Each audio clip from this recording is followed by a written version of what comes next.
introduction. Well, good evening, everyone, and welcome to Council Chambers. I am really so thankful and appreciative and happy to see such a large crowd here.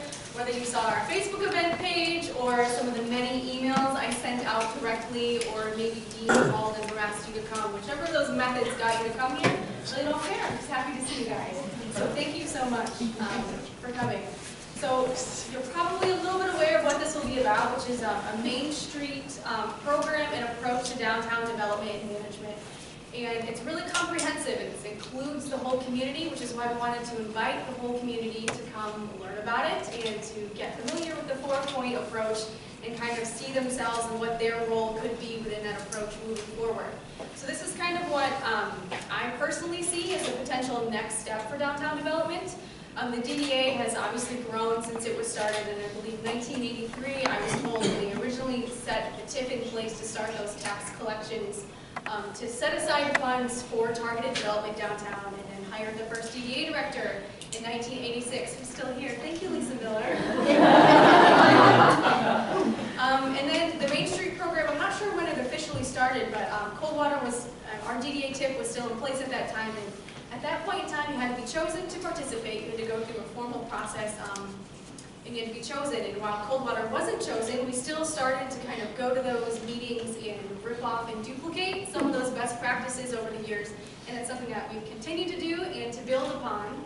And now we're just thinking about how can we be a little more formal about doing that. And also, I think our community is primed for something like this because we all care about downtown, and we're aware of it now. We've had great newspaper coverage of what's going on and press releases, and people are consuming this information, and I think a lot of people are also a little bit antsy about how can they be involved with it. And we're going to have some answers to that, including volunteerism and part of this Main Street approach and learning about it, and seeing how we can either adopt even more of those best practices or be a formal program participant. So again, thank you guys for coming, and I'll introduce some of our guests that we have tonight, and we'll get rolling. Any questions yet? Okay. So the first person I'm going to introduce is Michelle Audette-Bauman. She is our Community Assistance Team Specialist. She isn't directly tied with the Main Street program, but when we talk about like programs that are available for downtown development, she really helps work with business owners and building owners to educate them about those programs and start funneling them to find the place and time that's right for them to pursue those. So she's been here several times, has talked to a lot of people, she's given us a lot of her hours, and we're really grateful for her. And the second one... Audrey, can I stop you real quick? Just so you guys know, if anyone has a project that they want to talk to me about, I do have some business cards back there. I would love to talk to you about it, and also you can always reach out to Audrey and check it. Thank you. And then second woman who I would like to introduce is Lee Young, and she is the specialist for the Main Street program. She'll be leading this presentation tonight, answering our questions, leading the charge of information. So, yeah, Lee, awesome. Thanks. Hello, everyone. So before I get started, I'd just like to know who my audience is. So if you could raise your hand if you're a DDA board member. Okay, nice to see you. If you're a city council member. Okay, city staff. All right, and then business and property owners. All right. All right. Anyone else that I missed? Yes. Resident? Just okay. Do you live in the community? Okay. Gotcha. Downtown enthusiasts. Yes. Awesome. We need those. This is your downtown too. Okay. All right. So, like Audrey said, I'm here tonight to just give you an introduction to our program and what it can help you continue to do with your downtown management. So we are part of the community development team at the Michigan Economic Development Corporation. So that includes Michelle, the community assistance team. It also includes the Redevelopment Ready Communities program, which is a second technical assistance program which aims to help your community integrate transparency and efficiencies into your development process. So we'll look at things like your master plan, your zoning ordinance, and then the intake process for projects, and make sure that all of those things are talking to each other and that it's the most effective and efficient for the people that are doing projects. You guys are engaged in that program and working towards certification. So our program really exists to help communities develop districts that attract residents and business, encourage local investment into the downtown and also into the community as a whole, and then build community capital. And what we mean by community capital is building a place where locals feel like they can invest their time and money. And it's really about building a future for your downtown together as a community. Our program has 4 different levels. So the first is the learn level. So we have a training series, we have our 101 presentation, which we come out to communities to do. That's where your community is at right now. Should you decide that through going through the training series that you want to pursue the Main Street program in formal participation, we have our engage level, which is 1 to 3 years, where your community is really working on building the support and the financing to have a robust downtown management program. If you decide that you want to apply, it still is an application-based program, but we've built a program to have the engage level be really supportive to get you to having a successful application. So if you decide at the engage level that you do want to apply, that's where you get to the select level. That's a 5-year program.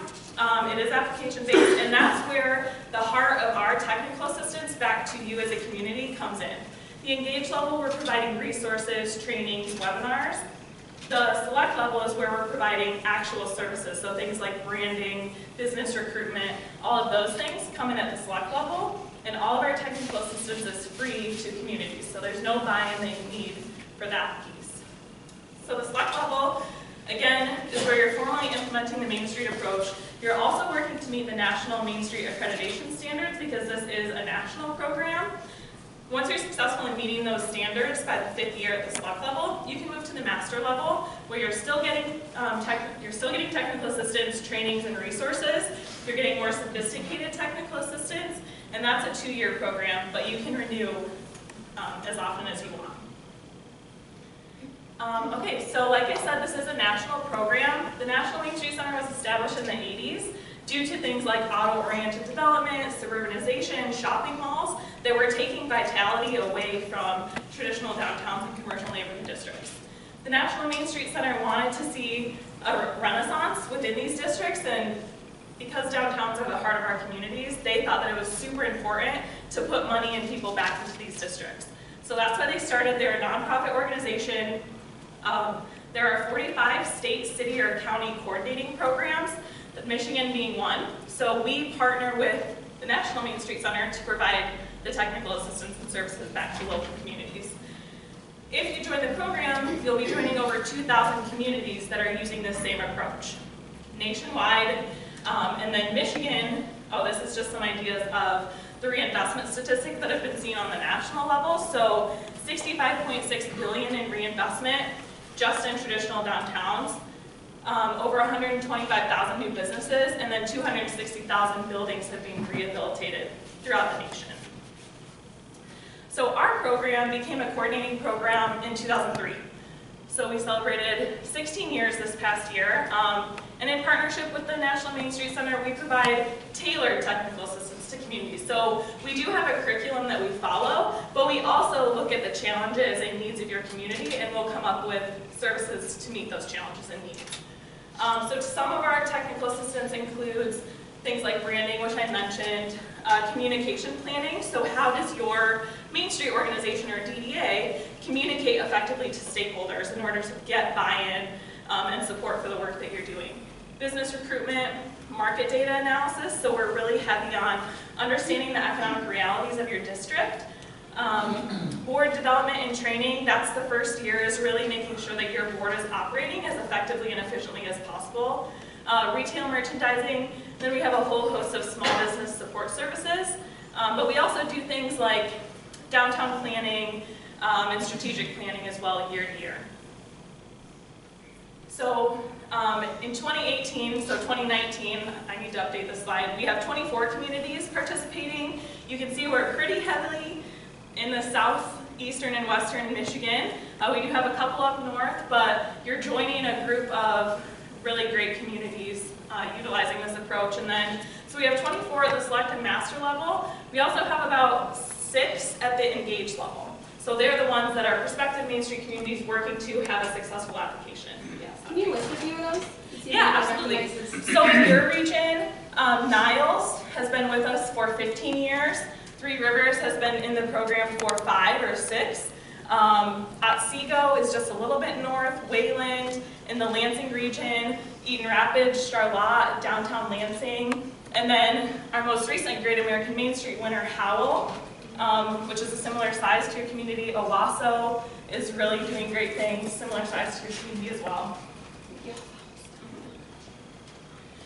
All right, so this is just an idea of some of our reinvestment statistics. So one of the requirements of our program is we do require that you report monthly based on the new businesses you're seeing, the private investment that's coming in. It's a really easy online monthly report. But that's so we can get these numbers and help you showcase the impacts you're having in your community. So we've seen $286 million of private investment for the 16 years we've been around. That's coupled with almost $90 million in public investment within our communities, 1,000 new businesses, 1,000 facade improvements, and then I really like to highlight the 690,000 volunteer hours that are working to revitalize these districts. Because without them, none of this would happen. So who's familiar with the Main Street approach? A couple? Okay, you might be familiar with an older version, but the Main Street approach really is a community-driven economic development tool that encourages downtown revitalization through historic preservation and stakeholder engagement.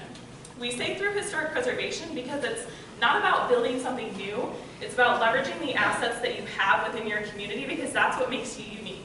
That's what you want to build off and that's what's going to help you develop your community. That's the true economic development. And then stakeholder engagement because this program is a community-built program. The projects you're going to implement are going to be ones that are brought to you by the community and are supported by the community. We also have a set of guiding principles, so they're pretty self-explanatory. Our program, like Audrey said, is a very comprehensive program. We focus on all facets of community and economic development. It's incremental. So that's about setting the expectation with the community that this is not going to happen overnight. It's going to be a series of small steps over time that's going to make you have a really vibrant and vital community. It's a self-help program, so we provide you with resources, training, technical assistance, but really ultimately it's about you as a community coming together and implementing the things that are provided. Partnership-based, so just like we're about engaging with stakeholders, it's not just about the DDA working on projects, it's about the community as a whole working on projects to make the downtown better. We capitalize on existing assets, so like I said about historic preservation, it's about leveraging what's here. And that's not just historic buildings, but it's great parks, it's the theater, it's all of the community assets you have that make your community unique. Quality, so we want to make sure that anything that comes in that's new is quality. So that's things like facade rehabs, building rehabs, but also new businesses. We arm you with market data so that you can say, this business doesn't meet our community vision, and we know it doesn't meet the economic realities. So you can make sure that any new business that's coming in is quality, and you're not just saying yes because you feel like you have to. It's change-based. So again, setting the expectation with the community that change has to occur in order for us to grow and become better as a community. And then lastly, it's implementation-based.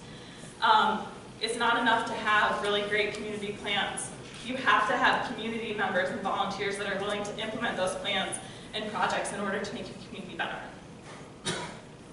So the Main Street approach has 3 integrated components. So the first is we figure out what the community wants to see in downtown.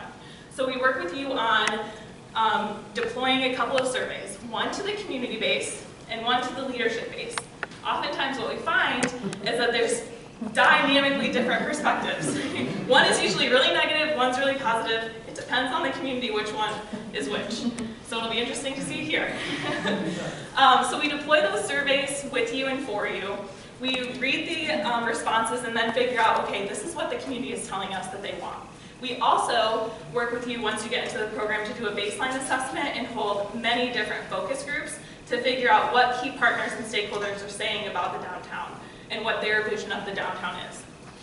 We also then, during that process, look at the market data to understand, okay, these are the economic realities, these are the types of businesses you have, these are the types that you don't, and these are the types that people are driving to go to spend their money. Those can be successful here. Once we figure out what the community wants, what the economy can support, we'll work with you on identifying a transformation strategy. That's a super fancy way of saying an economic development strategy for downtown. We'll work with you on identifying the 3 that are most appropriate based on what the community wants, based on what the market data is saying, and then you as a board and community will figure out the one that makes sense for you.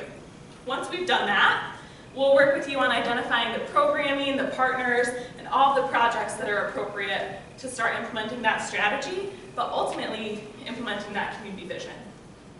So the first year of the select level is really about fact-finding and then strategic planning for the organization. So it's setting that foundation for the community to be able to move forward. And then once we've done that, years 2 through 5 are about implementing projects to meet that community vision. Everything that's done, though, is done through the realm of the Main Street 4 points. This is how we maintain comprehensiveness. And so we touch in Main Street economic vitality. So that's strengthening all the economic assets that you have, new and future businesses, making sure that any redevelopment that's done is strategic and you're strategically using the space that you do have in downtown. Design is about leveraging that unique historic character and making sure that we're preserving it both in the public and the private realm, so buildings and public space. Organization is about cultivating partnerships and coordinating all the resources that you need. So it's about building a volunteer base and also about building funding outside of the DDA or the private money that you have, or the public money that you have, sorry. Promotion then is about much more than just events. It's really about communicating the value and creating a positive perception and image of the district. So if you remember anything from tonight, I really like to highlight this slide because it tells you exactly what the outcomes of the Main Street approach are. We're working on increasing the sense of vibrancy through bringing in vibrant businesses. We're working on enhancing the sense of place through making it appear and feel better when you're walking through it. We're enhancing the sense of community that you feel because the community feels that they can use the downtown as their living room. And then sense of ownership because the community feels like they have a say in the future of downtown. So, as you're getting started, there are a set of questions that we like you to ask yourselves as a community to determine if Main Street is right for you. The first is, does your district meet our standards for a traditional downtown? Far and away, yes it does.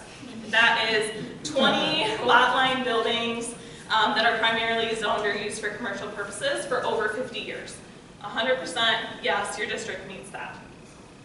Second is historic preservation important to your local citizens and stakeholders?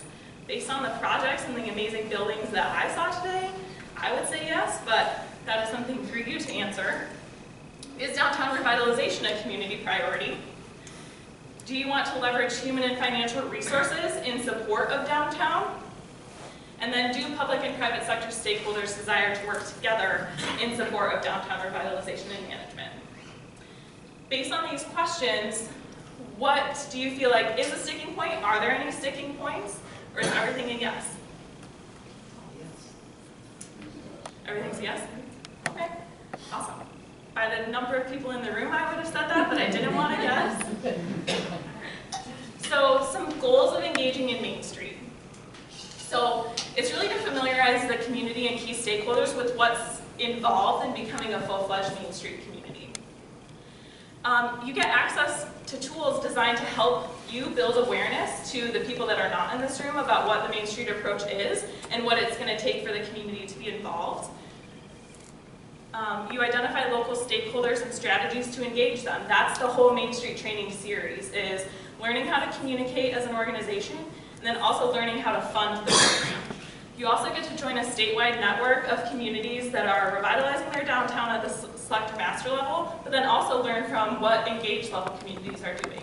There's a lot of common challenges, and so attending the training helps you learn from the communities that are seeking to engage the council that's not engaged, or seek the residents that aren't engaged, those types of questions. So your responsibilities by engaging in Main Street, and this is the second level. So first and foremost is to identify and engage a Main Street organization.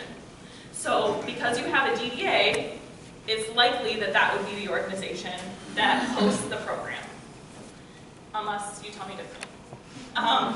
You also are to develop and implement a communication plan. So that's to be able to build the broad-based support so that the DDA members can communicate back out to the community about what you're trying to do. You also are to develop and implement a fund development plan. And really that is a 5-year budget, because remember the select level is for 5 years. We want to make sure that your community is stable for those 5 years of our involvement. So resources and training at the engaged level. First is the Main Street 101 presentation. So your homework tonight is to just verify that it will be the DDA that is the host organization. Did you have a question? No, okay. Then your next step is to attend our training series, which is the Main Street Basics and Main Street in Practice training. I know some of you were there in Wayland last July, I think it was. We are also putting those trainings online, and they'll be live online starting in January. We're also hosting 2 more in-person trainings in May and July of 2020. From those trainings, you'll develop your communication plan and develop your fund development plan. Once you do that and turn them into me, you'll reach engaged level status. And that tells us that you're pursuing applying to the select level. So you're implementing those plans, you're reaching your select level application. You can stay at that level for 1 to 3 years, because we know that sometimes it takes a while to build community support for this program. Sometimes it takes a while to get our ducks in a row in terms of getting funding or the buy-in. And then once you send in your letter of intent to apply, we'll come out and do a community site visit. At that community site visit, I'll take a tour of the district, I'll talk to you about your challenges, we'll set a baseline of where you're at, I'll help you with any of the select level application questions that you have as an ally and advocate for your community to get into the program, and then you'll make a presentation to our advisory council, who will then select you as a community. So, outcomes of the Main Street training series are, again, to start the process of building a Main Street program in your community, defining roles and responsibilities for the Main Street organization or the DDA board underneath the Main Street approach, and then also defining roles and responsibilities for potential partners and stakeholders. What role do they have in helping the community reach this? Identifying strategies to recruit volunteers and other key stakeholders, developing tools to implement a fundraising plan and fundraising strategies, learning about Main Street best practices, and then ultimately determining if this model is right for you. So we get asked all the time, what is the value of Main Street? First and foremost, it provides communities that are already doing great things downtown with a framework and proven methodology to make sure that the things that you're doing are sustainable over time. It provides you with a focus and a strategy to meet that allows the community to also get involved. It engages the community in the future of downtown. So the Main Street framework and committee structure and volunteerism allows the community to get involved where they might not know how to get involved now. It allows you to proactively manage the market. So again, with that market data, you'll be armed with data and the community input to be able to say yes or no to businesses and feel like you're making the right decision. It, again, gives you access to state support and tailored technical assistance, and then access to a national network of communities as well. So that is the meat of my presentation, but I am happy to take questions, which I'm sure there are. Audrey. Can you talk about some of the ways that they use volunteers? Oh, yeah. In the community engagement? So, Yeah. So some of the ways to use volunteers are any and everything that you rely on Audrey or city staff to do. So things like the building and business inventory, which allows you to understand what projects are available for rehab or for renovation or for new businesses. You can use volunteers to redo pocket parks or work with property owners to do education about why it's so important to be good stewards of your building. Events is a big one. Fundraising is also another one in a way you can use volunteers, but it's literally any project that your DDA is already doing would be taken over by volunteers and run by the volunteers. Other than a DDA, how are other communities becoming Main Street communities if they didn't have a DDA or the DDA didn't want to do it? Yeah, so there are 6 other communities in the state that have a nonprofit organization that is their Main Street organization. Now that's because they didn't have a DDA or because the DDA was very far underwater and so not at the point where they could fund a program, and they really wanted to focus on infrastructure, and that was it. And let the Main Street organization focus on economic development of downtown. So it's a nonprofit 501c3 organization that has a very robust partnership with the city and stakeholders, but that is the other way. Now, a lot of communities also have other funding structures as well, aside from the DDA. Other questions? We have some empty stores, and I thought it was interesting that you were saying at some point we could say yes or no to certain companies. How do you politely say we don't want you? There are lots of ways. First and foremost, it's building a relationship and a strong relationship with that property owner to be able to get them to understand that they could get a better rent for their property if they hold off. But politely saying no is simply saying that their business or their business model does not meet the community vision, and Main Street helps you build that community vision so that you can say no to those types of things. Part of that, so she mentioned RRC, which is this Yes. other kind of best practices that we're pursuing for development. And part of that are some of those grant programs that can be coordinated, but all those grant programs require a community participation element.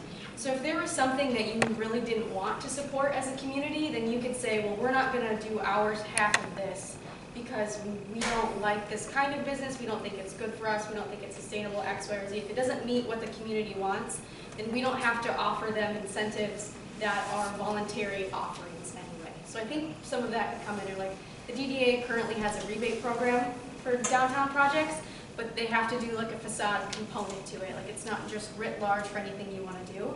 So that's a way that you can kind of like offer an incentive for the right kinds of things to encourage activities that you think are beneficial.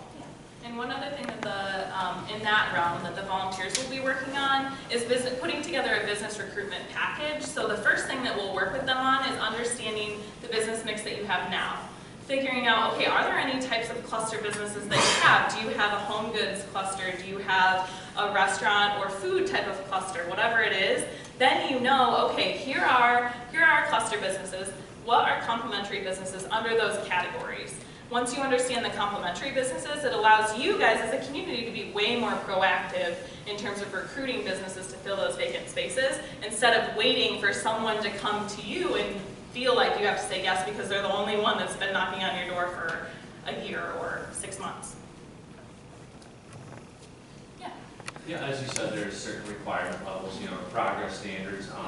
I was wondering if, let's say any MEDC requirements might change, like over a 2 or even 3 year period. Would that dictate where the progress plan was at? Would we have to look at it and say, okay, we need to meet this, or are all the standards, progress standards, locked in when you initiate the Yeah, all of the progress standards are locked in. So from the MEDC and Michigan Main Street's point of view, the only program standards that you have to meet are being in good standing. So that's submitting your monthly reports and meeting the national accreditation standards or getting on the way to meet the national accreditation standards. Now I will say that the National Main Street Center, along with tailoring and tweaking the approach a little bit, has also tailored and tweaked the accreditation standards. Now we're lucky in Michigan because we were one of the forefronts of helping the National Main Street Center do that process, and so our communities are really well set up to meet the accreditation standards. And so those are the only things that you have to meet. If your community ever fell out of compliance with the accreditation standards, because we do understand that things like political shifts, one day the council could be the council and the next day they're not. Things like that can really throw a community off. If something like that happens, we simply work with you on a remediation plan to get you back to operating to where you were. And so many communities that have been with us for the 16 years that we've worked on this, we've seen a lot. We've seen it all pretty much. And so we know what it takes to help get communities through that cycle. Thank you. Yeah. Can you talk a little about, you said technical assistance to the actual business owners, you said something Yeah. about retail Yeah. or merchandising? Yeah, so business recruitment is really tailored to the community, but also to the property owner. On the flip side, we have small business support. So we've done in the past retail merchandising, so working with the business owners to understand how best to place their products throughout their business, how best to decorate their storefronts in order to get people in and also sell their products the best. So that's one thing. We also have a really robust partnership with the Small Business Development Center. Through that, you can get access to financial planning, business planning, webinars and trainings, all through the Small Business Development Center. So Kaden, who just asked the question, he's Yes. our chamber director. Okay. And they have really awesome programming. I mean, Yeah. we're chamber members. I'm sure many of them are. Yeah, and they do a lot of programs that help with like business development and Yeah. things like that. But part of it is capacity, like what I can organize and what you can organize. So having some additional help to like really target things that downtown needs would be helpful. In addition to what like Kaden already does with the chamber and kind of trying to. Yeah, absolutely. So in communities, just like there's positive and negative feedback from locals and the leadership base, there's either a very strong chamber or a very weak chamber. In communities where there's a very strong chamber that has very robust business development, Main Street will come in and supplement what the chamber's not already doing, because Main Street is a program that's not about duplicating the efforts that are already being done. You guys have not enough resources or human capacity to be duplicating. So we'll work with every single organization to figure out what's been going on and what programming is offered, and then figure out how Main Street can supplement those gaps and work in partnership to get the things like what the chamber is doing out to folks. Yeah. Something that's relatively new, at least since we did Main Street 100 years ago, Sure. are your recently announced grants that were given to a specific company. There's businesses within your Main Street community. Yes. Can you talk about that a little bit? Yeah, absolutely. So Main Street is really, we're not a grant program. Really what we provide and the benefit we provide is the third-party technical assistance, which is, like I said, free to communities. But recently, we did start a grant program, which is called the Match on Main program. It's available only to select and master level communities, and it's monies directly to business owners. And so the business owner can qualify in 3 ways. Right now we have 3 tracks. The first track is $5,000 for architectural drawings, and that's a 10% match from the business owner. The second track is $25,000 for interior renovations, again 10% match. The third track is $25,000 for working capital. So say your business wanted to expand and you needed racks, or you needed access to capital to buy more product. $25,000, 10% match to get you there. The trick with this program is that you have to be activating vacant space. So you could be activating a second floor, you could be activating a building that's next door to you and you want to expand. You just have to be activating vacant space. Thank you. If you're part of, if the community is part of this, does it, like, if you're going to, say, try to access like the revolving loan fund or something like that, does it, with the MEDC, does that help kind of, I don't want to say grease the wheels, but do they align a lot better to move that along? Yeah. Yep. Yeah, Michelle. I can also speak to that because I'm typically the first point of contact for most of our financial incentive programs. In fact, being a Main Street community is something that makes any project for any of the community development incentives more competitive. So it is absolutely something that we look at and consider very strongly, because we know that communities that participate in Main Street have the local capacity and the community support for downtown. So we can feel very confident that any investment we're going to make is going to be followed by other people's investment and supported in the community. So that's a great question, and yes, it definitely matters. Any other questions? I know there are. Yes. Is there a cost to the Main Street? There is no cost to communities except for, at the Swatch level, you have to have a full-time director in place that has the main focus of downtown management and revitalization. And so Audrey is already in that position, in that place, so you meet that. And then you also have to have that sustainable 5-year budget. You just have to show us that you have a budget that can support the program for 5 years. We'll look at the budget on its face to make sure that you do have revenues and your revenues are increasing year to year. What the actual amount in your budget is, though, we're not going to place a judgment on, because it varies from community to community, the capacity that you need to implement projects. And so all we're going to see is that you have revenues every single year. It's not just the DDA or public monies that's funding the program, that you do have buy-in and more support from private corporations, the residents, those types of things. Yeah, I think there's a small like fundraising component to it. Yeah. But that's just like to prove kind of in a sense it like proves that what you're doing is what people like and what they Right. want. So if you're going to like redo an alleyway or something, there might be a piece of art that you want to raise money for, or some like special part of it, that it also gives people a way to participate in that project. Yeah.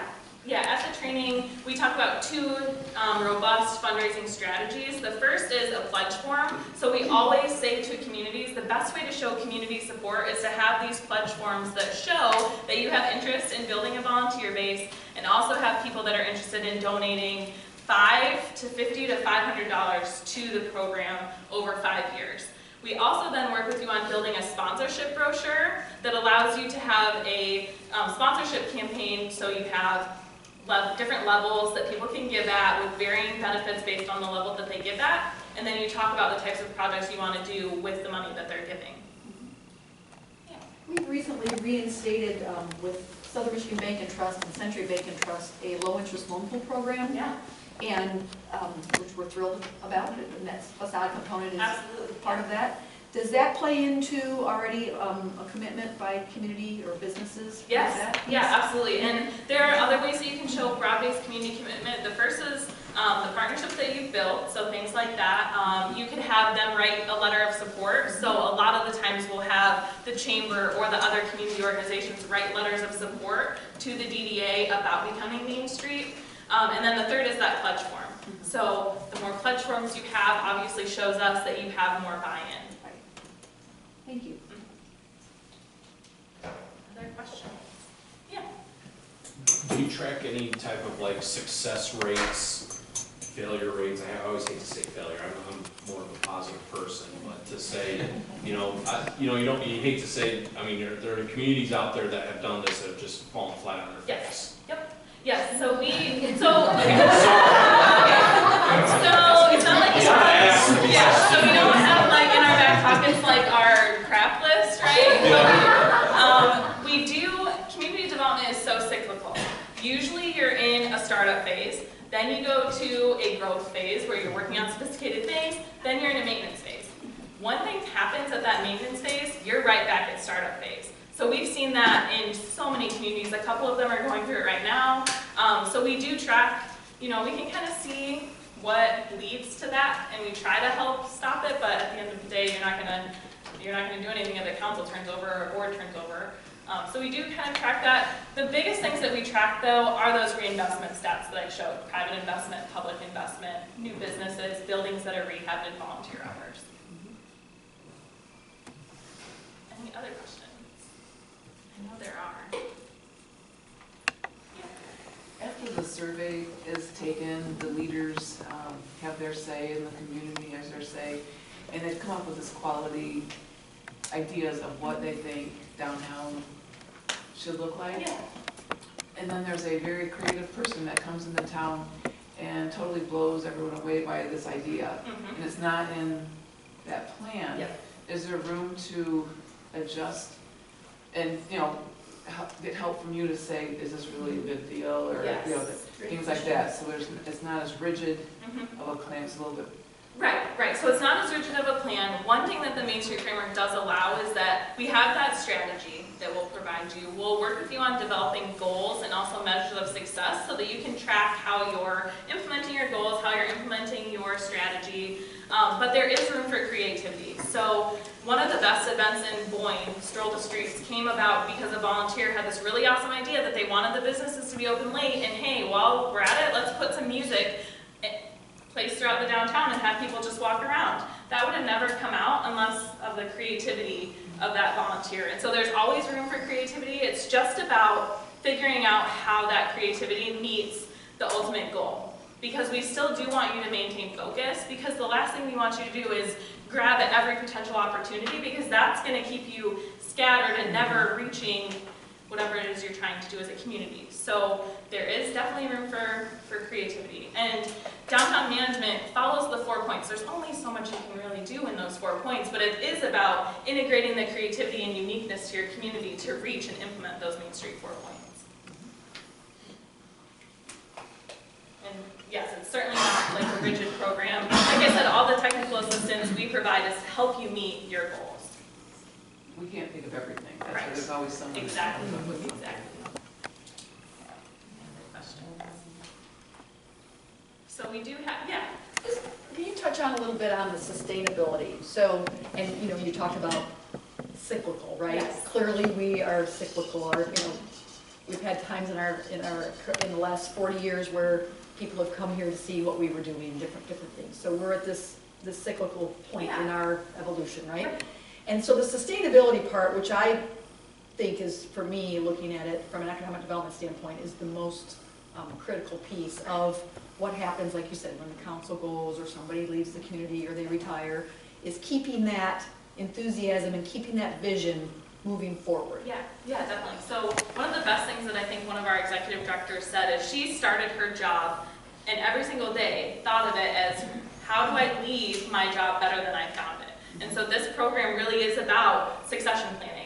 How do you as board members leave this organization and the community better and able to sustain itself once you leave? Same with the executive director. And so we are working on executive director leadership development, so specific professional development to, number one, help retain executive directors in communities, because that's the biggest thing that we find, is that executive directors in DDA positions, not just Main Street, have about a 2.5-year lifespan.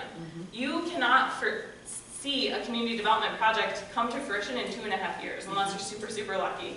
And so first, it's professional development for those folks, but then also training and recruiting the right board members to also retain them and train them to have a sustainable organization that will function with new board members once the institutional knowledge is gone.